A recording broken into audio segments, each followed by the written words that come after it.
Welcome to NCERT मस्ती में आप लोगों का फिर से भरपूर स्वागत है। चलिए दोस्तों, आज हम जानेंगे चंद्रगुप्त मौर्य का इतिहास। इससे पहले हम जान चुके हैं कि मौर्य साम्राज्य का जानने का स्रोत, उसमें हम जाने की क्या जाने, उसमें जाने की साहित्य स्रोत और पुरातात्विक स्रोत। पुरातात्विक स्रोत में हम देखें कि अभिलेख अभिलेख देखें, शिलालेख देखें, गुहालेख देखें और अष्टम लेख देखें, ठीक। और साहित्य स्रोत में पिछले वीडियो में साहित्य स्रोत में हम देखे हैं कि साहित्य स्रोत को दो भाग में बांटा जा सकता है, ठीक। एक भारतीय साहित्य स्रोत, एक विदेशी साहित्य स्रोत। भारतीय साहित्य स्रोत में भी दो भाग में, एक धर्म से जो प्रभावित है वो साहित्य स्रोत, एक जो धर्म निरपेक्ष जो है वो साहित्य स्रोत। जो धर्म से प्रभावित है जैसे पुराण है, बौद्ध ग्रंथ है, जैन ग्रंथ है, ठीक। जबकि धर्म निरपेक्ष साहित्य स्रोत में क्या कहते हैं, चाणक्य के अर्थशास्त्र, कौटिल्य के अर्थशास्त्र धर्मनिरपेक्ष साहित्य। और कौटिल्य के अर्थशास्त्र में ये भी हम चर्चा किए हैं कि गुप्तचर व्यवस्था चर्चा किए हैं, ठीक। और चंद्रगुप्त मौर्य के बारे में कुछ बताते, मतलब बहुत सारी चीज बताते हैं कौटिल्य, ठीक। कौटिल्य से ही रखिए कि 70% कौटिल्य के माध्यम से ही हम मौर्य इतिहास को जानते हैं। फिर हम देखें गुप्तचर व्यवस्था देखें, ये सब चीज देखें। फिर इसके बाद हम आते हैं इसमें क्या कहते हैं, विशाखा दत्त की मुद्रा राक्षस, इस पर भी हम चर्चा किए। चंद्रगुप्त के लिए विदेशर शब्द का उपयोग किया था। विदेशर शब्द का अर्थ होता है शूद्र, ठीक। ये सब विषयों पर हम चर्चा किए थे पिछले वीडियो में। अगर आप नहीं देखें तो प्लीज आप पहले उनको जाकर देखिए, ठीक। फिर उसके बाद हम चर्चा किए क्या, उसके बाद मेगास्थनीज विदेशी साहित्य स्रोत में मेगास्थनीज के इंडिका पुस्तक में इसका फिर इसमें चर्चा किए। इसमें धार्मिक विवरण देखें, ये बताते हैं इंडिका पुस्तक की यहाँ पे दास प्रथा नहीं थी, भारतीय लेखन कला के ज्ञान नहीं था, जबकि था, ठीक। कुछ लिखने उखने में कोई भी व्यक्ति है ना, पूर्ण रूप से कोई चीज जान नहीं सकता है, या हम भी है, ये कोई भी इंसान नहीं जान सकता है, ठीक। कुछ न कुछ उनसे छूट ही जाता है, भूल हो जाता है, ठीक। और मेगास्थनीज के इंडिका पुस्तक ये भी बताते हैं कि अब पाटलिपुत्रा के बारे में बताते हैं, पाटलिपुत्रा के और चंद्रगुप्त मौर्य का व्यक्तित्व के बारे में बताते हैं, ठीक, इंडिका। फिर उसके बाद हम फिर उसके बाद अगर पुरातात्विक इतिहास में जाएं तो अभिलेख में हम देखेंगे, अशोक के अभिलेख देखेंगे, शिलालेख देखेंगे, अष्टम लेख देखेंगे, गुहालेख देखेंगे, ठीक। खास तौर पर हम सिर्फ साहित्य स्रोत पर चर्चा किए थे, ठीक, पिछले वीडियो में। और जो ये पुरातात्विक स्रोत बचा, पुरातात्विक स्रोत में हम करेंगे क्या, जब अशोक सम्राट के बारे में आप लोगों को पढ़ाया जाएगा, जब हम पढ़ाएंगे उस वक्त आपको अशोक के जितना भी शिलालेख है, दीर्घ शिलालेख, लघु शिलालेख, दीर्घ स्तंभलेख, और मतलब इसमें भी दो भाग में बांट दिया, इस सब विषय पर हम चर्चा करेंगे, ठीक। आज हम जानेंगे, केवल क्या जानेंगे, चंद्रगुप्त मौर्य का इतिहास। चंद्रगुप्त मौर्य का इतिहास सबसे पहले देखिए, इनका इतिहास जानना, देखिए चंद्रगुप्त मौर्य का इतिहास, इसका समय कब से कब तक है जानते हैं, 322 ईसा पूर्व से 298 ईसा पूर्व तक इनका समय रहा, 298 ईसा पूर्व तक इनका समय रहा, ठीक। हम ये भी आपको कहते हैं, इतिहास का मतलब केवल तथ्यों का, फैक्ट को याद करना नहीं होता है। तो फिर हमको कहिएगा आप क्यों लिखाते सिर्फ एक दिमाग को डेवलप कीजिए, हाँ इतना ईस्वी के बीच में चंद्रगुप्त मौर्य का इतिहास था, ठीक, इतना। और इतिहास में देखा जाता है कि सामाजिक परिवर्तन, आर्थिक परिवर्तन, राजनीतिक परिवर्तन, धार्मिक परिवर्तन, महिलाओं की स्थिति में क्या सुधार हुआ और अभी तक क्या सुधार है, तुलनात्मक अध्ययन किया जाता है। इतिहास का मतलब ये होता है, परिवर्तन, चेंज को हम देखते हैं। बात समझ रहे हैं ना। अगर सातवाहन वंश देखेंगे, वहां पे मात्र सत्तात्मक था, और कहीं भी इतिहास में नहीं मिलता है मात्र सत्तात्मक, सभी जगह पितृ सत्तात्मक मिलता है। फिर आप वैदिक काल की ओर बढ़ेंगे, ठीक, वहां पर महिलाओं की स्थिति देखेंगे। वैदिक काल को भी दो भाग में बांटते हैं, ऋग्वैदिक काल और उत्तर वैदिक काल। ऋग्वैदिक काल में सिर्फ ऋग्वेद आते हैं, जबकि उत्तर वैदिक काल में सामवेद, यजुर्वेद, अथर्ववेद, ये 3 वेद आते हैं। उसमें अगर हमको देखना है महिलाओं की स्थिति, तो ऋग्वैदिक काल में महिलाओं की स्थिति बहुत अच्छा खासी है, बहुत अच्छा, ठीक था। जैसे ही उत्तर वैदिक काल 600 ईसा पूर्व आते हैं, और उससे ही महिलाओं की स्थिति में गिरावट आती है, फिर भी गिरावट आती है। समझ रहे हैं ना? ठीक, तो हम बता रहे हैं, तो हम इसलिए आप लोगों को बता रहे हैं, इतिहास का मतलब सिर्फ परिवर्तन। आप परिवर्तन को देखिए, चेंज को देखिए। कोई टीचर आया, वो बता दिया, जैसे हम चंद्रगुप्त मौर्य का इतिहास, इसका जन्म कब हुआ, समय कितना है, और क्या बताया जाएगा, समय कितना है, विवाह किससे हुआ, युद्ध किससे हुआ, इतना सभी जानते। इनको बोलते हैं राजनीतिक इतिहास। कोई इतना पढ़ लेता है, कहता हम तो इतिहास हम जान गए ना, इतिहास नहीं जाने। इतिहास आप सिर्फ एक पक्ष लिए हैं, राजनीतिक इतिहास। इतिहास का मतलब आप सामाजिक इतिहास भी लीजिए, आर्थिक इतिहास भी लीजिए, महिलाओं की स्थिति लीजिए, और चेंज देखिए। चेंज सबसे बड़ी बात है, चेंज, परिवर्तन देखिए। क्या हड़प्पा सभ्यता में जो महिलाओं की स्थिति थी, क्या वैदिक काल में वैसा है? क्या वैदिक काल में है तो मौर्य काल में है?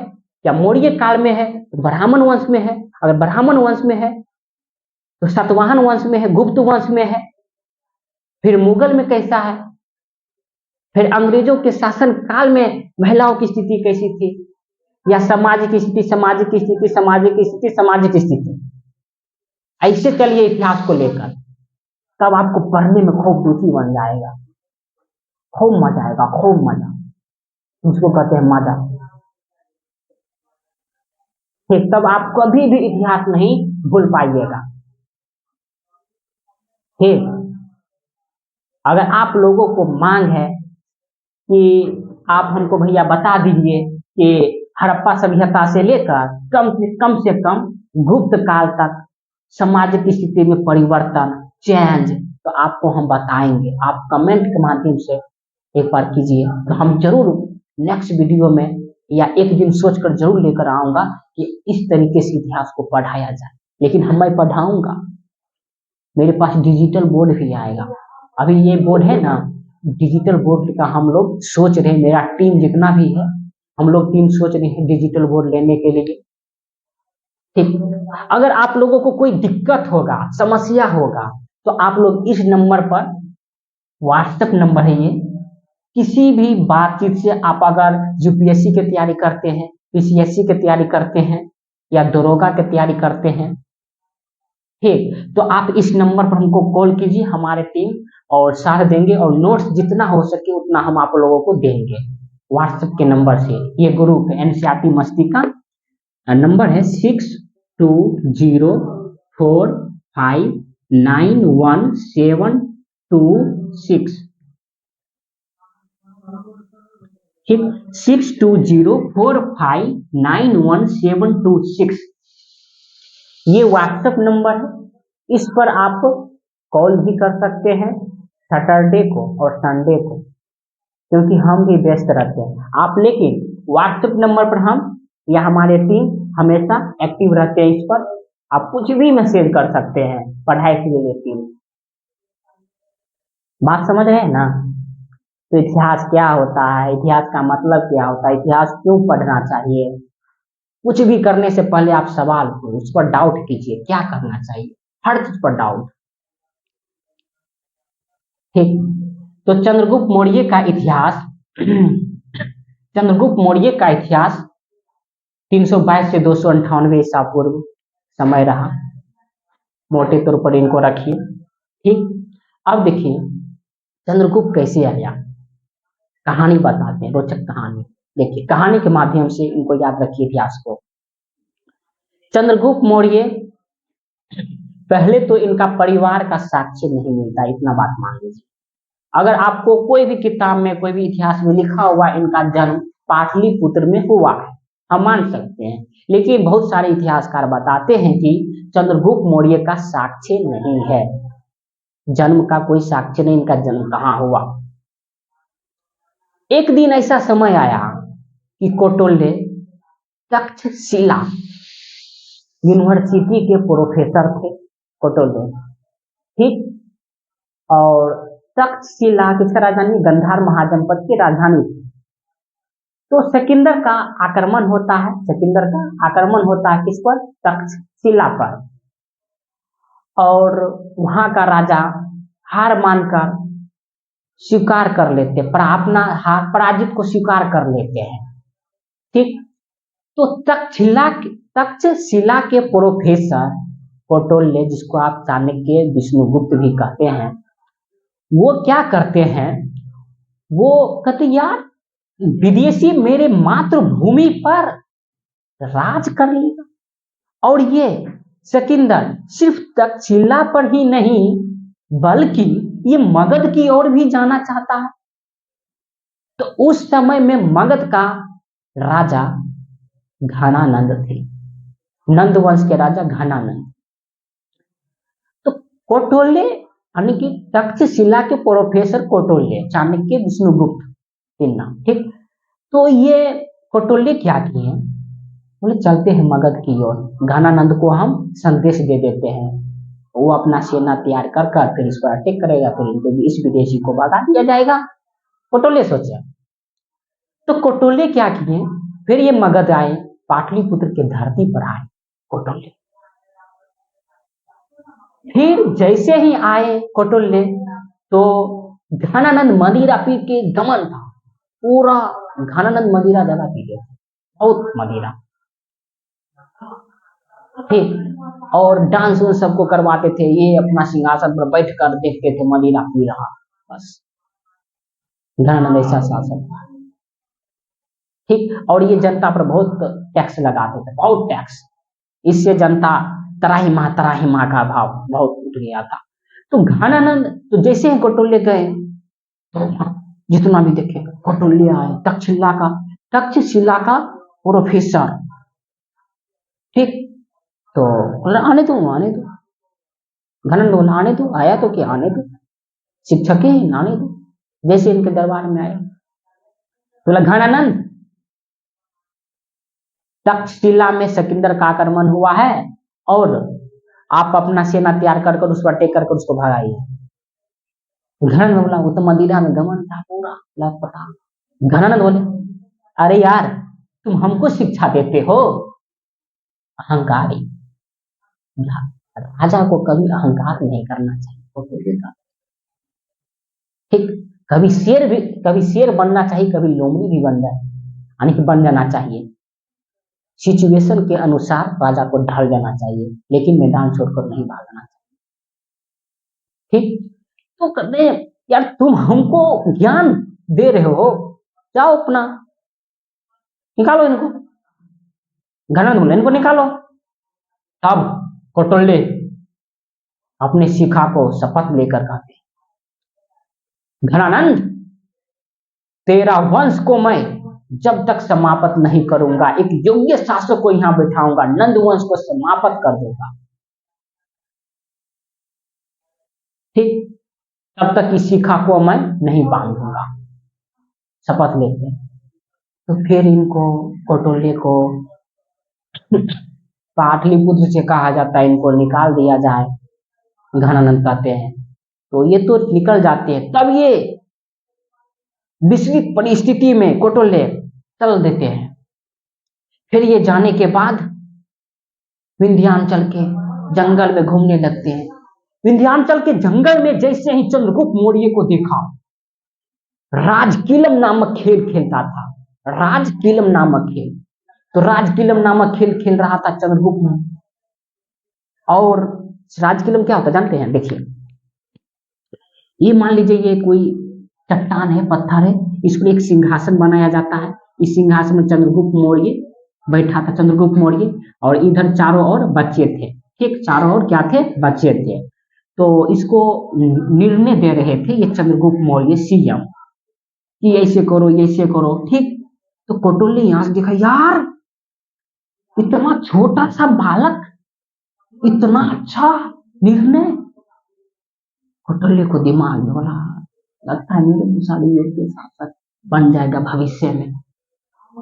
उस कुर शासक को, घनानंद को, सिंहासन को उखाड़ कर फेंक देंगे और यहाँ एक योग्य शासक को बिठाऊंगा। कौटिल्य के दिमाग में चल रहा था। विषम परिस्थिति में ये निकल गया था विंध्याचल के जंगल में। कहा? विंध्याचल के जंगल में, ठीक। कैसे होता भाई? विंध्याचल।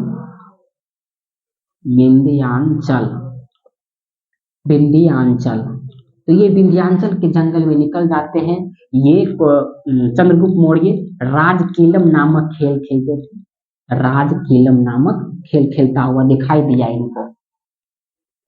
ठीक है, इनसे भेंट किया, इनसे मिला। चंद्रगुप्त मौर्य को बोला कि तुम्हारा बाबू स्वामित्व कौन है? स्वामित्व माने मालिक। तुम्हारा स्वामित्व कौन है? तो कौटिल्य चंद्रगुप्त को अपने स्वामित्व की ओर ले जाते हैं, अपने मालिक की ओर ले जाते हैं। और कौटिल्य कहते हैं इस बच्चे को हमको दे दीजिए। मालिक कहते हैं ठीक है, मैं तो दे दूंगा, लेकिन इतना हम पालन पोषण किए हैं, इस पर हमको पैसा खर्चा हुआ है, कुछ ये खर्चा हुआ तो हमको भी न बनता है ये नोट। तो तक्षशिला का विश्वविद्यालय का प्रोफेसर रह चुके हैं और इनके पास तो उतना पैसा वैसा तो उतना उस समय तो था। तो इसी समय 1000 करसापन, 1000 करसापन को देकर चंद्रगुप्त को खरीद लिया। कौन? कौटिल्य खरीद लिए, ठीक। खरीदने, करसापन में क्या होता है भाई? चांदी का सिक्का होता है, ठीक। चांदी का सिक्का होता है, करसापन माने होता है चांदी का सिक्का। तो 1000 करसापन देकर इनको खरीद लिया। तो चंद्रगुप्त को लेकर चले गए कहां? तक्षशिला ही जैसे ही ले गए इनको चंद्रगुप्त मौर्य को 8 वर्ष तक, कितने वर्ष तक? 8 वर्ष तक शिक्षा दीक्षा दिए। 8 वर्ष तक शिक्षा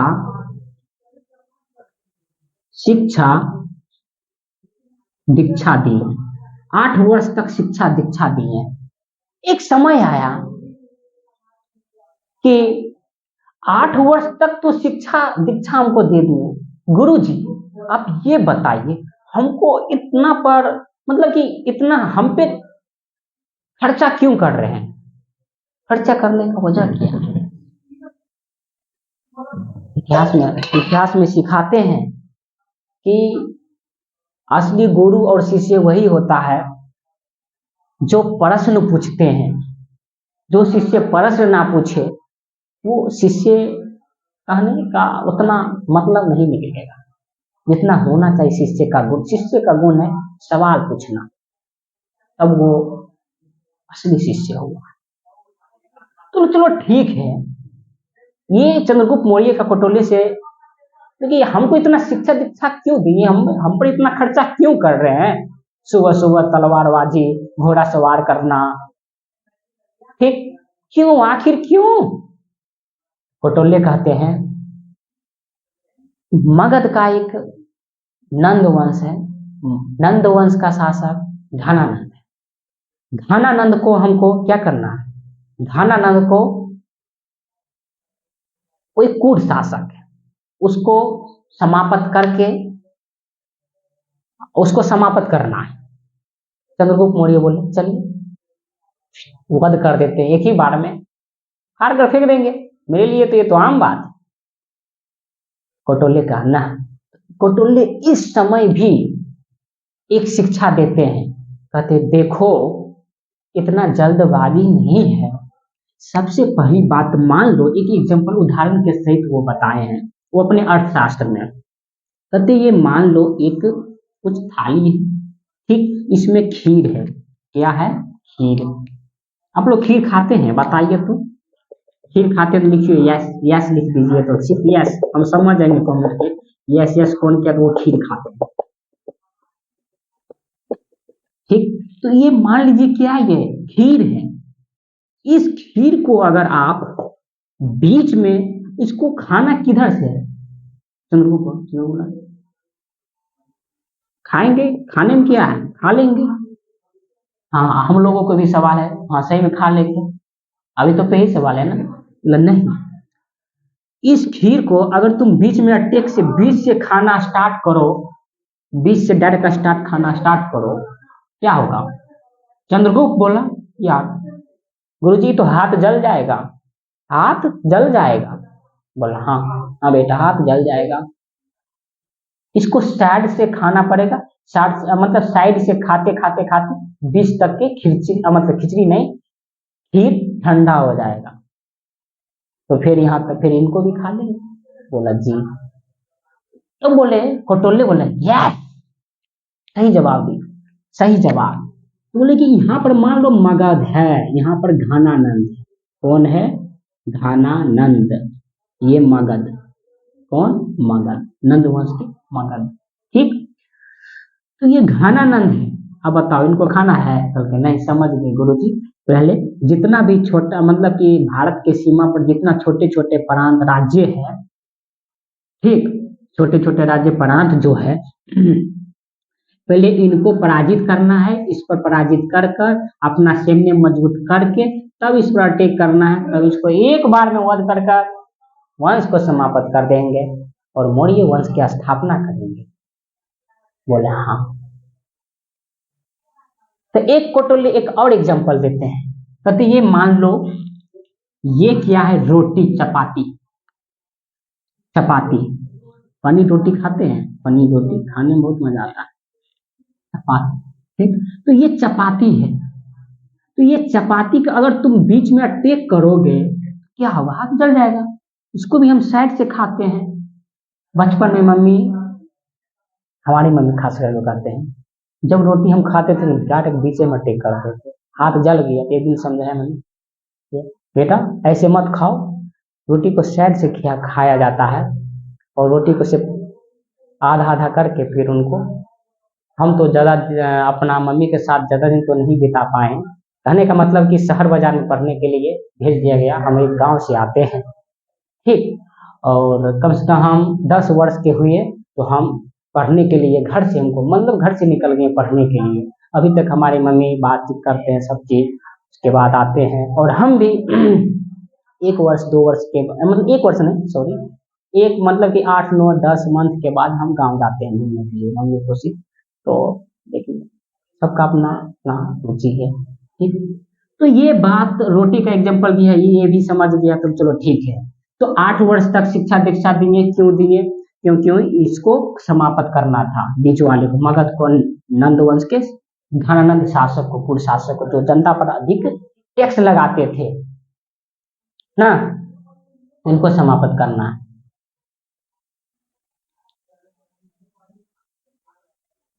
समझ रहे हैं ना? तो ये 8 वर्ष तक क्या दिए? शिक्षा दीक्षा दिए। उसके बाद वंश और परिवार का तो इसका साक्ष्य मिलता है नहीं ना। और अब देखिए हुआ क्या, इनको देखिए 322 से 398, इतना इतना कहानी अगर आप समझ गए है ना तो बहुत अच्छा है। अब हम जानेंगे मगध की विजय कैसे किए थे चंद्रगुप्त मौर्य, उसे तो हम जान चुके हैं, ठीक। मगध की विजय करने के लिए चंद्रगुप्त मौर्य ने, इसका साक्ष्य कहाँ से मिलता है जी? मगध की विजय, मगध की विजय, मगध की विजय करने में सबसे महत्वपूर्ण भूमिका कौटल्य का तो रहा, लेकिन एक राजा का भी रहा, जो राजा का नाम है परवर्तक, परवर्तक नामक राजा, परवर्तक नामक राजा चंद्रगुप्त मौर्य के सहायता किए थे। परवर्तक नामक राजा चंद्रगुप्त मौर्य को सहायता किए थे। ठीक,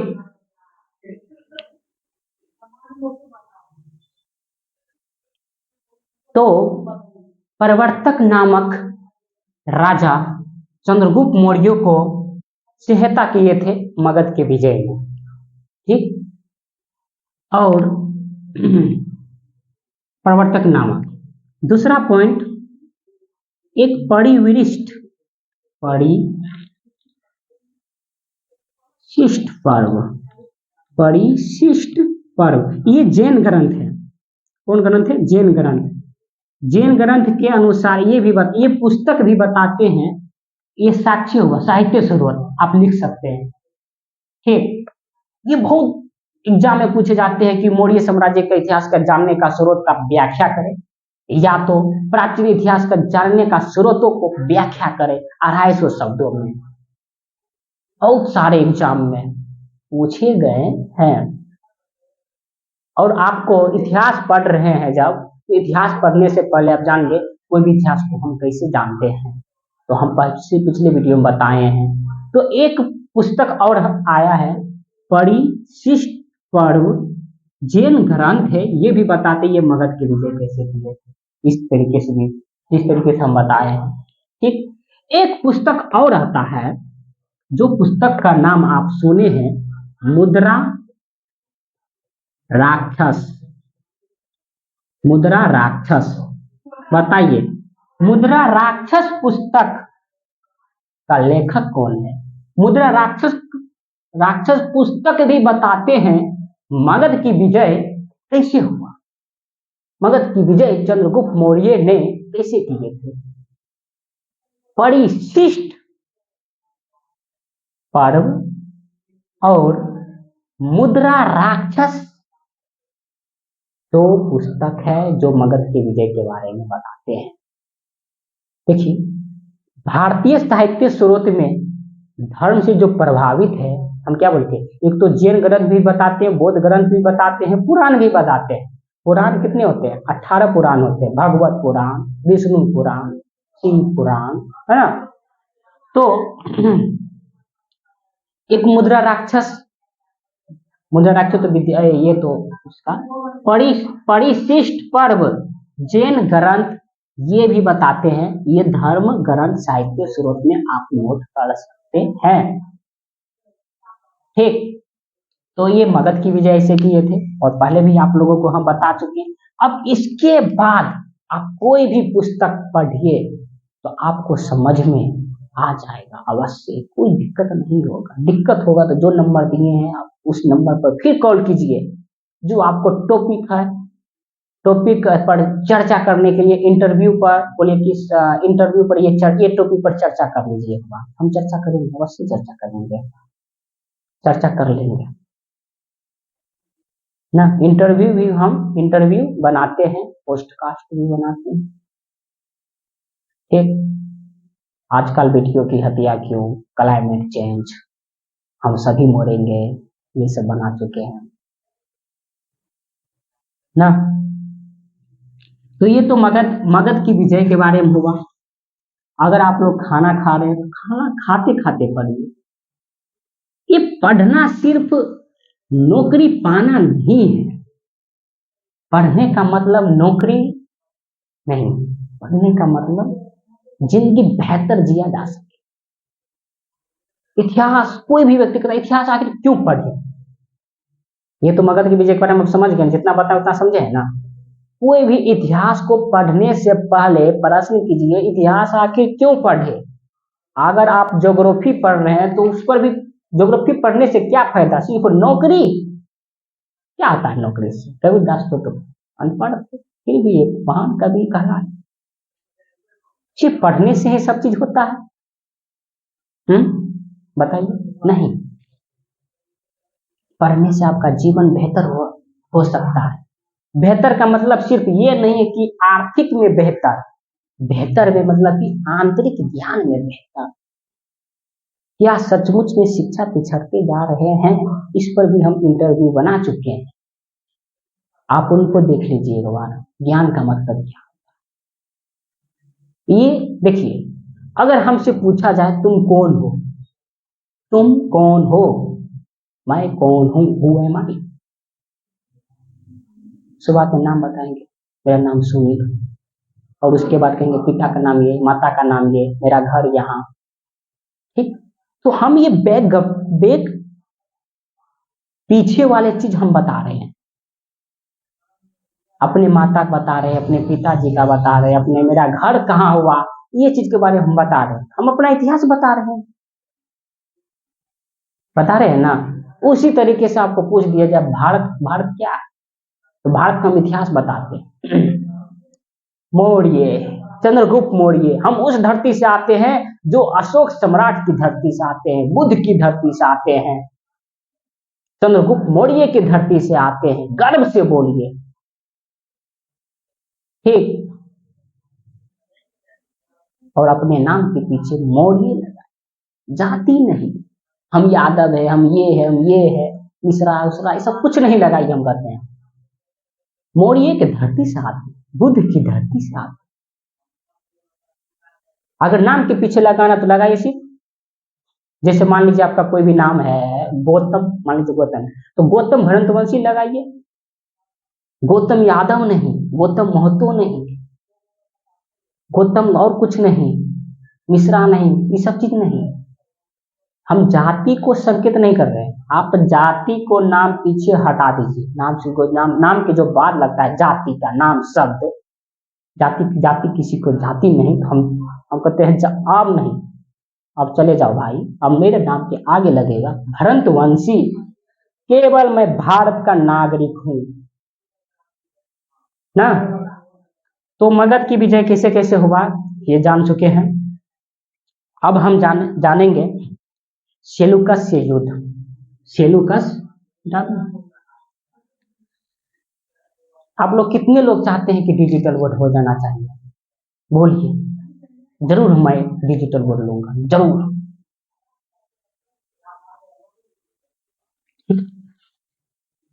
अब हम जानते हैं सेलुकस से युद्ध।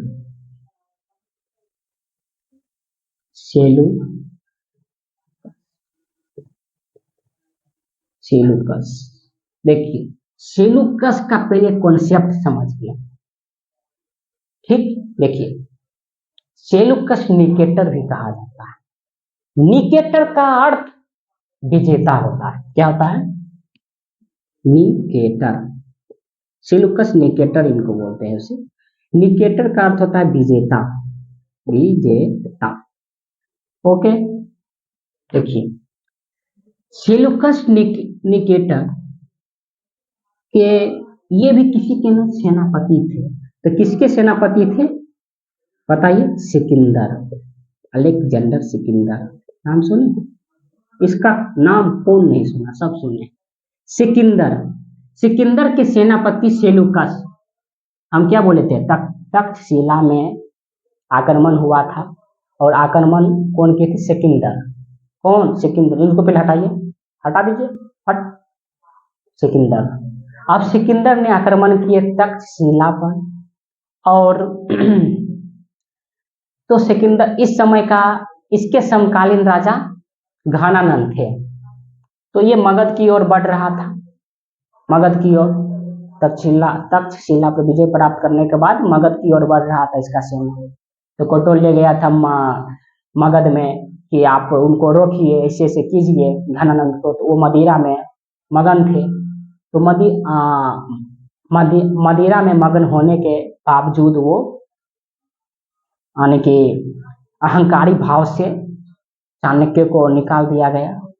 तो चाणक्य फिर सोचे, फिर तो अब क्या करना है, इस विदेशी तो रोका जाए, कैसे रोक सकते हैं इस विदेशी को, सिकंदर को कैसे रोक सकते हैं? तो फिर ये कौटल्य फिर जाते हैं, फिर ये दिमाग लगाते हैं क्या करें, तो ये कहते हैं ब्यास नदी अगर पार करोगे, ब्यास नदी के बाद महामारी फैला हुआ है, अनेक प्रकार की बीमारियां फैल गई है, यहाँ के देवताओं, ये सारे चीजें, अनेक प्रकार की भयभीत उत्पन्न करता है। तो सेनाओं में एक तो पहले से ही इनका सेना, सिकंदर का सेना लड़ाई मतलब युद्ध करके थका हुआ था, और दूसरी तरफ कोटोले जाकर इनको अफवाह फैला देते हैं कि उधर महामारी हो गया, ये हो गया, ठीक, महामारी की स्थिति आ गई है, उधर आप मत जाइए, आपकी सेना तुरंत बीमार पड़ जाएंगी। सेना तो पहले से थका हुआ है, तो सेना धीरे धीरे पीछे पीछे की ओर मुड़ने लगा। और सिकंदर बोला, तो कुछ सेनापति इसका भी था कि सेना बोले कि सिकंदर राजा स्वामित्व, अब चलिए अगले साल आएंगे, फिर आगे बढ़ेंगे। तो कटोले की कूटनीति से इस सिकंदर को बिना युद्ध से, बिना शस्त्र से भगा दिए भारत से। तो हम अपना राजा बनाएंगे तो हम क्या क्या कर बैठ जाएंगे। सोचिए, हम उस धरती से आते हैं जिस धरती का कटोले है, हम उस धरती से आते हैं जिस धरती का गौतम बुद्ध, अम्बेडकर, उस धरती से आते हैं कबीर। बात समझ रहे हैं ना। तो ये सिकंदर का सेनापति आता है सेलुकस। जब सेलुकस निकेटर सिकंदर की मृत्यु के बाद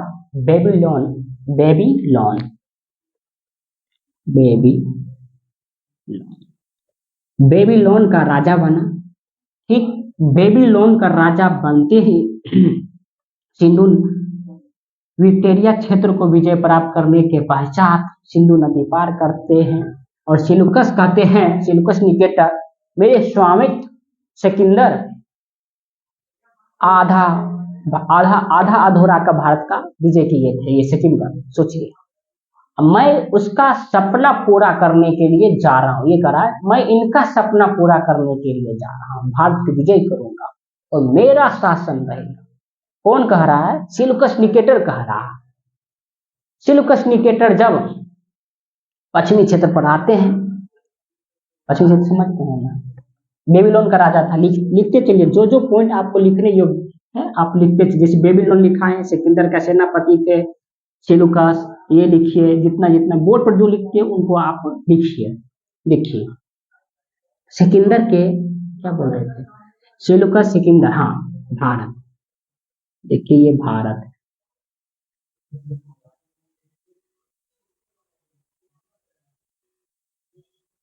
ये क्या है दोस्तों?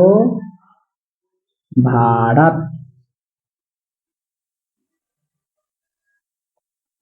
क्या है? भारत।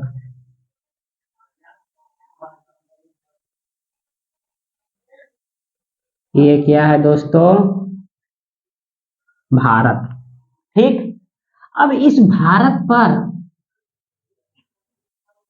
उत्तर पश्चिमी क्षेत्र, बताइए उत्तर पश्चिमी क्षेत्र किधर पड़ेगा? बताइए। इधर, इधर, इधर, इधर, इधर। तो ये पश्चिमी वाले क्षेत्र, उत्तर पश्चिमी वाले क्षेत्र, राजस्थान वाले इलाका, ईरान तक चंद्रगुप्त मौर्य का शासनकाल था। ये पश्चिमी वाला क्षेत्र, इस पर चंद्रगुप्त मौर्य सेलुकस आते हैं। ठीक, कौन आते हैं? सेलुकस निकेटर आते हैं ये पश्चिमी वाले क्षेत्र में। तो ये कहते हैं आप जा रहे हैं। तो इनको पता नहीं था कि भारत में, मगध में, अखंड भारत का जो सोच था चंद्रगुप्त मौर्य, उनका गुरु कौटिल्य, कि इनका शासनकाल आ गया है। इनको पता है कि वही घनानंद है जो मदिरानंद। ठीक, तो फिर ये जैसे ही आते हैं कहते हैं यार अब चलो, यहाँ पर सीएम रहता है, सीएम माने चंद्रगुप्त मौर्य कहते हैं ठहरो जरा, ठहरो। इनको सेलुकस को कहते हैं, तो यार तुम मेरे को बोल रहा है ठहरो, मतलब कि मुझे तुम रोक रहे हो? मैं सिकंदर का सेनापति सेलुकस निकेटर। ठीक, तो कहते अरे भाई तुम कुछ भी हो, तुम कहाँ जा रहे हो? इधर चंद्रगुप्त मौर्य बोला। तो ये सेलुकस बोले मैं सिकंदर के आधा अधूरा भारत को विजय किए थे, जो उनको मैं स्वप्न को पूरा करने के लिए जा रहा हूं। चंद्रगुप्त मौर्य बोले ऐसा नहीं, ये कभी नहीं हो सकता है। सिलकुश बोला क्यों नहीं हो सकता है? तुम हमको धमकी देते हो, हमसे युद्ध करना पड़ेगा। चंद्रगुप्त मौर्य बोले पीछे कौन जा रहा है, आइए। चंद्रगुप्त मौर्य पीछे कौन जाता है, होने दीजिए युद्ध। यार गजब भाई। तो ये सेलुकस से फिर ये सेलुकस, देखिए लॉजिक समझिए सबसे पहली बात। तो ये सेलुकस रहते हैं और चंद्रगुप्त मौर्य, ये दोनों में क्या हो जाता है, ये दोनों में, ठीक, सेलुकस और चंद्रगुप्त मौर्य ये दोनों में युद्ध होता है। क्या होता है, युद्ध होता है। तो सेलुकस और चंद्रगुप्त मौर्य के युद्ध में पराजित सेलुकस को हो जाता है। किनको पराजित हो जाता है, सेलुकस। पराजित माने हारना। ये सेलुकस बुरी तरह से पराजित हो जाते हैं चंद्रगुप्त मौर्य से। चंद्रगुप्त देखा मेरा कितना औकात है, मैं चंद्रगुप्त मौर्य अखंड भारत का सोच मेरा है। और एक बात बताती हूं, जिस विद्यार्थी को, जिस स्टूडेंट को कौटुल्य जैसे गुरु मिल जाएगा ना, दुनिया में कुछ भी कर सकता है, कुछ भी। हमको कौटुल्य जैसा एक गुरु है, उनको मैं मानता हूं। ठीक, तो कहीं ना कहीं एक गुरु का होना बहुत भूमिका है अपने लाइफ में, अपने जीवन में, जो आपके जीवन को बेहतर बनाया जा सके। ठीक, बहुत बेहतर बनाया जा सके, गुरु का होना बहुत बड़ी बात है। एक गुरु चाणक्य, एक चंद्रगुप्त मौर्य क्या कर इतना कुछ कर दिया। इस पुस्तक को देख रहे हैं आप लोग, इस पुस्तक को आपको अगर लेना है तो उस व्हाट्सएप नंबर से कीजिए, को आपके घर तक पहुंच जाएगा पुस्तक। ये चाणक्य की नीति अर्थशास्त्र पतली वाली है, बहुत। इस जीवन को आप बेहतर बनाना है चाहते हैं, आपके पास अगर गुरु के अभाव से इस पुस्तक के अनुसार आप कुछ भी कर सकते हैं, पुस्तक को जीवन में उतार सकते हैं। बहुत अच्छा पुस्तक, बहुत अच्छा है। ठीक, एग्जाम का मतलब सिर्फ नौकरी क्वालिफाई करना नहीं होता है। जो आदमी को, जो इंसान को या आदमी को नौकरी हो गया, वो आदमी जरूरी नहीं है कि उसको हम सक्सेसफुल कहेंगे। आप क्या बोल रहे हैं, सभी तो ऐसे ही करते हैं। हाँ, सक्सेसफुल माने सफलता उनको नहीं बोला जाता है जो नौकरी कर ले, सफलता उनको बोला जाता है जो अंतर आत्मा की आवाज को सुनता है, अंतर आत्मा आत्मज्ञान हो जाता है, उनको सफलता मिलती नहीं, सफलता की राह पर चलती है। ठीक,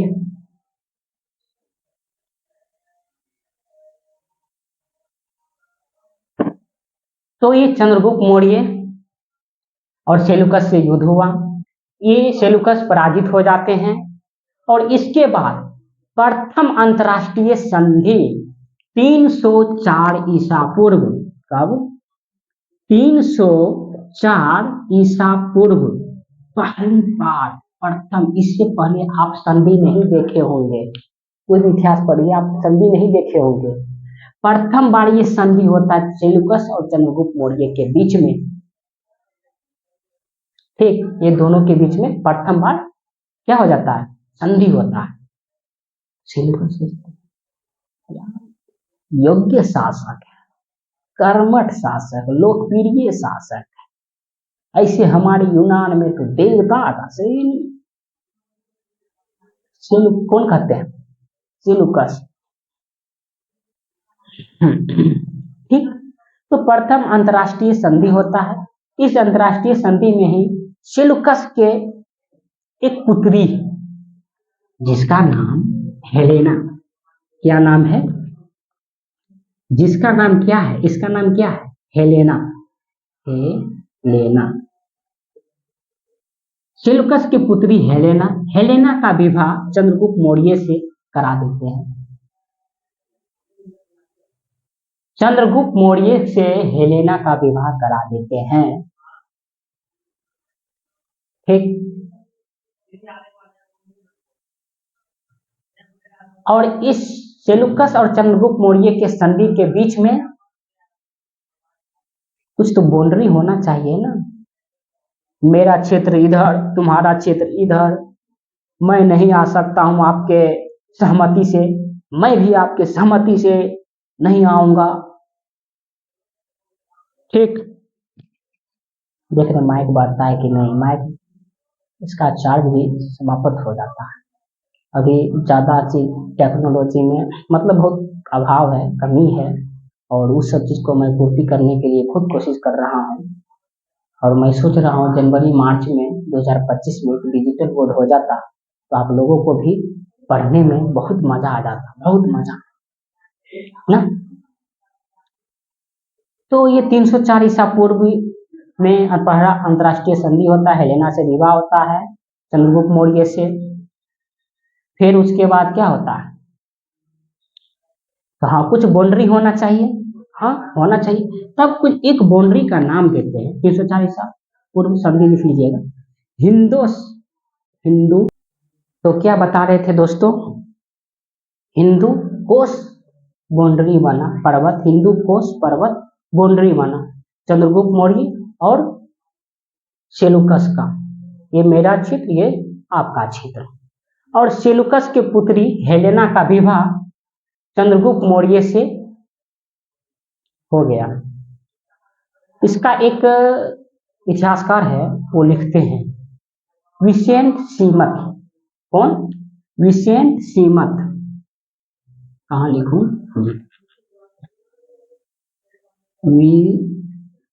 विसेंट सीमत। विसेंट सीमत ये लिखते हैं हेलेना और चंद्रगुप्त मौर्य का विवाह का संबंध ये लिखते हैं विसेंट सीमत। कौन सा पुस्तक में लिखते हैं? थोड़ा बताना।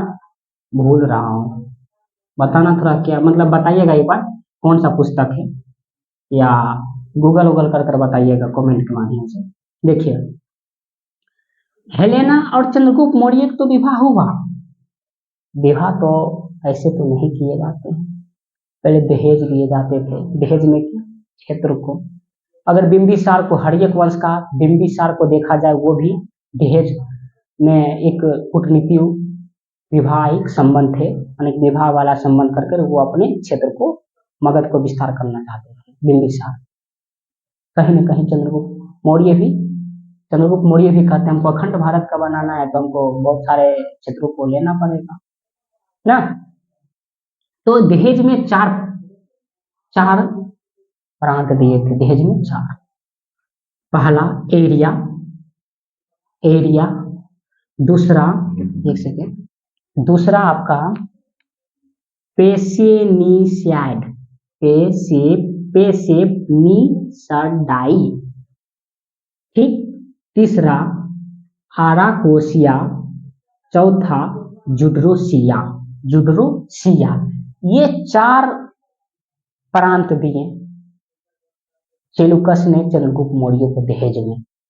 और चंद्रगुप्त मौर्य ने भी उपहार के रूप में 500 हाथी दिए थे। प्लूटार्क कहते हैं चंद्रगुप्त मौर्य ने भी 500 हाथी उपहार में दिए। मगध में हाथी बहुत थे, हाथी का उपयोग सेना में करते थे मगध। कौन कहे थे? प्लूटार्क, लिखा हुआ है प्लूटार्क ने 500 हाथियों का युगम दिया था। प्लूटार्क कितने हाथियों? ये कहते हैं प्लूटार्क ने 500 हाथियों का दिया। ठीक, अब थोड़ा चलते हैं चंद्रगुप्त मौर्य, इसका तो शासनकाल रहा। एक समय ऐसा आता है कि चंद्रगुप्त मौर्य के साम्राज्य में अकाल पड़ जाता है। क्या पड़ जाता है? अकाल। मिटा दो, आप लोग लिख लीजिएगा, ये सब की पॉइंट्स दिखाता हूँ। कहानी सुनने के माध्यम से आप इतिहास को याद कीजिए। ठीक, अब देखिए चंद्रगुप्त मौर्य के अंतिम दिन, ठीक, अंतिम दिन चंद्रगुप्त मौर्य के अंतिम दिन में देखिए क्या हुआ। चंद्रगुप्त मौर्य ने अकाल पड़ गया इनके शासनकाल में। तो ये भद्रबाहु का नाम सुने हैं? भद्रबाहु, ठीक, भद्रबाहु जैन धर्म के गुरु थे भद्रबाहु। तो चंद्रगुप्त मौर्य ने भी, कौन? चंद्रगुप्त मौर्य, सी माने चंद्रगुप्त मौर्य, इनके साथ भद्रबाहु के साथ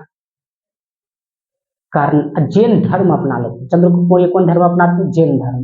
जैन धर्म अपनाकर भद्रबाहु के साथ ये चले जाते हैं कर्नाटक को चंद्रगुप्त मौर्य। और चंद्रगुप्त मौर्य का फिर क्या हुआ? उसके बाद क्या हुआ मौर्य वंश का? पता नहीं क्या? नहीं, चंद्रगुप्त मौर्य का एक पुत्र है, सीएम माने चंद्रगुप्त मौर्य। चंद्रगुप्त मौर्य का पुत्र है बिंदुसार। बिंदुसार, ठीक। एक होता है बिंबिसार। बिंबिसार ये हर्यक वंश का संस्थापक है, ये भी मगध का ही राजा। एक है बिंदुसार, फर्क देखिए, बिंदुसार, ये बिंदु तो बिंदु इनका नाम क्यों पड़ा, इस पर भी चर्चा करूंगा। इसके चंद्रगुप्त मौर्य के बाद बिंदुसार का इतिहास लेकर आएंगे। देखिए, तो भद्रबाहु के साथ कर्नाटका चले जाते हैं, जैन धर्म अपना लेते हैं और बिंदुसार को सिंहासन देकर, अब बेटा तुम सिंहासन संभालो, तुम उस योग्य हो गए हो, अब तुम सिंहासन के संभाल सकते हो, चंद्रगुप्त मौर्य बोले। ठीक है, तो चंद्रगुप्त मौर्य कहाँ चले जाते हैं भद्रबाहु के साथ? कर्नाटक, ठीक। कहाँ चले जाते हैं? कर्नाटक। थोड़ा देखिए, शरमन बेलगिरी, क्या बोले हम? शरवन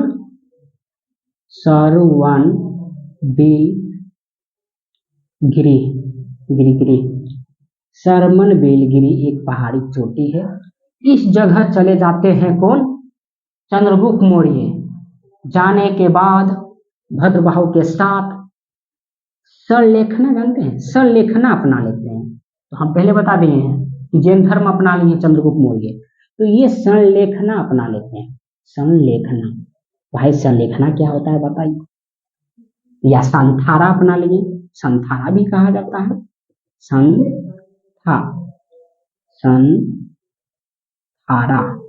संथारा भी कहा जाता है। संलेखना या संथारा, संलेखना या संथारा क्या होता है? संलेखना और संथारा भूख, अन्न, पानी, जल को त्याग देते हैं। जैन धर्म में एक होता है संलेखना या संथारा, जो सुप्रीम कोर्ट हाल फिलहाल में उसको रोक लगाया गया कि ऐसे आप मृत्यु प्राप्त नहीं कर सकते हैं कि भोजन को त्याग करके, अन्न त्याग करके आप मृत्यु दे देते हैं। जैन धर्म में ऐसे प्रथा चलते हैं, जिसको संलेखना या संथारा कहा जाता है। बहुत सारे एग्जाम में भी पूछे जाते हैं कि संथारा या संलेखना क्या है, के तात्पर्य क्या है, तो आप बता दीजिएगा। अन्न को त्याग देते हैं, तो अन्न त्याग करके चंद्रगुप्त मौर्य और भद्रबाहु ने अपने प्राण को त्याग दिए।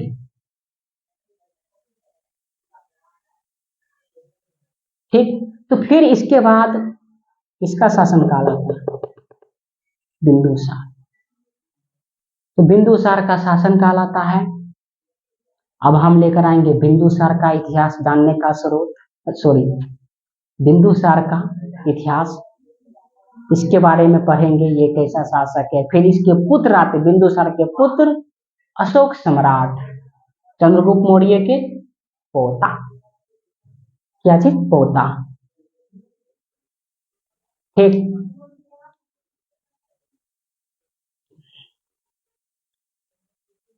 हमको पहचानते हैं ना, बोलिए। हम सुनील हैं और मैं भी पढ़ाई करता हूँ, बहुत अच्छे से अध्ययन करता हूँ। ठीक, और यूनिवर्सिटी भी मैं जाता हूँ पढ़ने के लिए, कॉलेज जानते हैं जिसको कहते हैं। बिहार के सब में कॉलेज नहीं चलता, हम बिहार से आते हैं, बिहार में कॉलेज नहीं चलता है।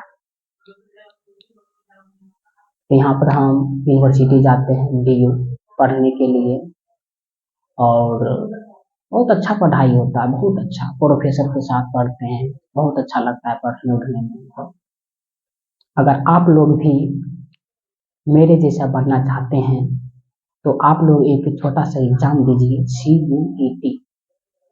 12th के बाद अगर यानी आप लोगों को ग्रेजुएशन करना है, या BA करें, BSc करें, BTech करें, कुछ भी, BA कॉमर्स करें, कुछ भी, तो आपको एक छोटा सा एग्जाम देना पड़ेगा जिसका नाम है CUET। क्या नाम है? CUET। CUET के माध्यम से आप कॉमन यूनिवर्सिटी एंट्रेंस टेस्ट के माध्यम से आप बहुत टॉप यूनिवर्सिटी में आप दाखिला ले सकते हैं और अपना भविष्य बना सकते हैं। ठीक, क्योंकि यूनिवर्सिटी में बहुत अच्छा पढ़ाई होता है, बहुत अच्छा, बहुत अच्छा। ठीक, आपको एक सोचने समझने निर्णय लेने की क्षमता बना देंगे यार, बहुत। अगर आप लोग हमसे कुछ, इसमें ऐसे भी है जो वीडियो को देखते हैं तो बहुत हमारे जो सीनियर है, चाचा है, बहुत लगेंगे, दादा है, दादी है, मैं क्या करूं। अच्छा, लेकिन वही ना बोले कि पढ़ाई का मतलब सिर्फ ये नहीं है कि नौकरी पाना, पढ़ाई का मतलब ये नहीं होता है। अगर पढ़ाई का मतलब ये रहता तो आप लोग जो मेरे से सीनियर है, जो आपको सब चीज अपने, मेरे जैसे वो बेटा उटा बहुत चीज हो गया है, मान लीजिए ना, तो आप लोग फिर भी वीडियो देख रहे हैं मेरा, मैं आपका बहुत आभारी व्यक्त करता हूँ, बहुत आभारी दिल से, मैं आपसे बहुत खुश हूँ। तो अगले वीडियो में मिलते हैं। जय हिंद, धन्यवाद।